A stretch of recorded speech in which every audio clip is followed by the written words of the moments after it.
Bonjour mes frères et sœurs de partout dans le monde. Je suis là le matin d'aujourd'hui pour vous apporter un thème qui dit on ne dirige pas l'église par des miracles et par des prophéties. Et ce thème-là est présenté par le pasteur Paul Mukendi du Canada. Alors cette fois-ci, abonnez-vous massivement, activez la cloche de notification pour ne plus manquer l'une de mes vidéos postées chaque jour sur cette chaîne. Sur ce, écoute ces prédications. Nous vivons à une époque du règne de Jézabel. Voilà pourquoi il y a des prophètes partout. Partout. Partout. L'église de Dieu n'est pas dirigée par la prophétie. La marque de Jézabel, c'est de créer des faux prophètes et des fausses prophéties. La prophétie n'est pas la voix de Dieu. Ce sont les échos de la voix de Dieu. C'est pourquoi dans la prophétie, il y a le peut-être. On nous dit retenez ce qui est bon et rejetez ce qui est mauvais, mais pas dans la parole. La parole de Dieu, elle ne change pas. Dieu est derrière sa parole afin de l'accomplir. Même lorsque tu cherches à écouter la voix de Dieu, tu veux une prophétie, tu ne l'obtiens pas. Tu veux que Dieu te parle, mais ça n'arrive pas. Appuie-toi sur la parole, parce que Dieu ne peut pas changer. Dieu ne peut pas changer. Il ne peut pas changer.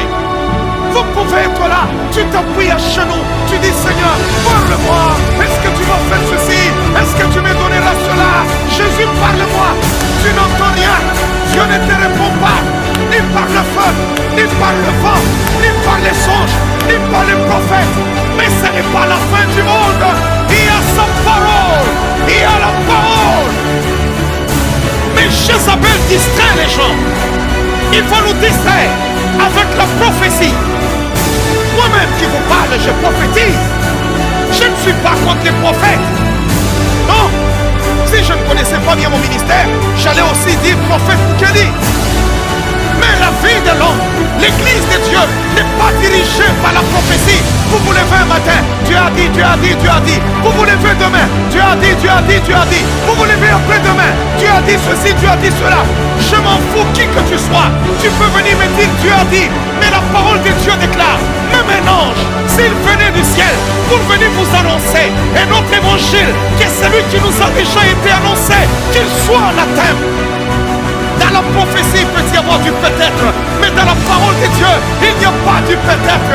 Toute écriture est inspirée de Dieu, utile pour enseigner, pour corriger, pour instruire dans la justice. Oh, toute écriture est inspirée de Dieu. La première des choses, vous allez voir, on dit, cette femme Jézabel, qu'est-ce qu'elle fait? Est-ce qu'elle enseigne? Non. Elle n'enseigne pas d'abord, elle prophétise d'abord, après elle enseigne. Après t'avoir envoûté avec ses prophéties, elle te prend sous son contrôle. Et maintenant, elle commence à t'imposer son enseignement. Parce que si elle met son enseignement avant, elle ne t'a pas encore envoûté, elle ne t'a pas encore manipulé, elle ne t'a pas encore embrouillé. Là, tu vas refuser cet enseignement. Elle te fait d'abord prophétesse. Elle te donne des prophéties avec exactitude. Et puis à la fin maintenant, elle commence maintenant à enseigner. Et quand elle enseigne, là tu dis, waouh, c'est correct. Ah, c'est correct. Je suis désolé. L'église de Dieu n'est pas dirigée par la prophétie. Le prophète peut commettre une erreur, mais la parole de Dieu ne commet pas l'erreur. Hey, hey, hey, hey, hey, hey, hey, hey, hey, hey, hey. Hey! Regardez cet esprit de manipulation. Cet esprit est entré dans l'église, en train de manipuler l'église de Dieu, manipuler les serviteurs de Dieu. Il y a des gens, ils se lèvent chaque matin. C'est la prophétie qui les dirige. Non, la prophétie ne quitte pas ma vie. Même lorsque Dieu n'a pas parlé, je connais face à mon problème. Qu'est-ce que Dieu a déjà? Qu'est-ce que Dieu a-t-il dit? Tout ce que je cherche est déjà dans la parole. Tout ce que j'attends est dans la parole. Tous mes problèmes sont dans la parole. Les solutions sont dans ma parole. Les attentes de ma vie sont dans la parole. C'est dans la parole. Est-ce que quelqu'un m'entend? La Bible dit quoi? Nous prophétisons en partie. N'avez-vous pas lu dans la Bible qu'un prophète, un grand prophète, dans la parole de Dieu, qui ne commettait jamais d'erreur? Tout ce qu'il disait, Dieu l'a compris. Il est entré dans la maison d'Isaïe. Il a fait une fausse prophétie. Il a tapé à côté. Il a vu le fils d'Isaïe entrer. Il a dit à son père, certainement, loin de l'Éternel est là. C'est celui-ci que Dieu a choisi pour toi. Mais il a entendu Dieu lui dire, écoute jeune homme, je l'ai déjà rejeté. Ce que tu dis là, ce sont tes pensées. C'est la chair celle qui a parlé, ce sont tes émotions qui ont parlé, parce que tu as vu un homme grand, tu as vu un homme costaud, il parle bien, il sait comment manier, je ne sais pas, la langue de Molière, et tu as dit loin de l'Éternel est ici. Ça, ce n'est pas moi. Il faut le deuxième, il tape encore à côté. Mais écoutez, la seule chose qui ne peut pas taper à côté, c'est la parole de Dieu.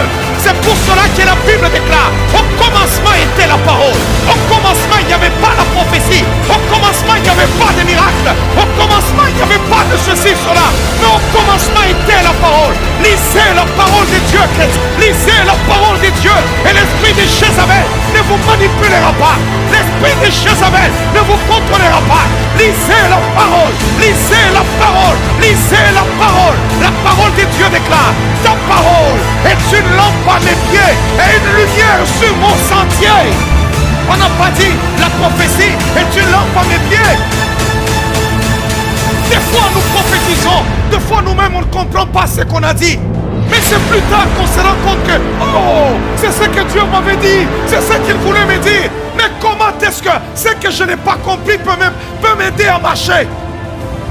La prophétie ne dirige pas ma vie. Ce qui dirige ma vie, c'est la parole de Dieu. Même si le prophète a tapé à côté, ça ne peut pas ébranler ma foi, parce que ma foi est bâtie sur la parole de Christ. Mais le règne de Jézabel, c'est prendre la prophétie, la mettre au-dessus de la parole. Voilà pourquoi l'enseignement vient en seconde position. Il faut d'abord qu'elle prophétise. Nous vivons à une époque du règne de Jézabel. Voilà pourquoi il y a des prophètes partout. Partout. Partout. J'espère que quelqu'un m'écoute là où tu es. Tu es en train d'écouter cette parole. Et tu dis, Seigneur, sauve-moi de cet esprit de Jézabel. Seigneur, sauve-moi. Et prends la résolution aujourd'hui d'aimer la parole de Dieu, de méditer la parole du Seigneur, d'entrer en profondeur, d'être un chrétien fermé, pas un chrétien qui court seulement derrière une parole prophétique. J'espère que vous êtes bénis par la vidéo d'aujourd'hui. Si c'est, rendez-vous dans ma chaîne, cherchez d'autres vidéos de motivation et de bénédiction. Et si c'est, activez la cloche de notification et abonnez-vous massivement pour ne plus manquer l'une de mes vidéos. Ciao, ciao.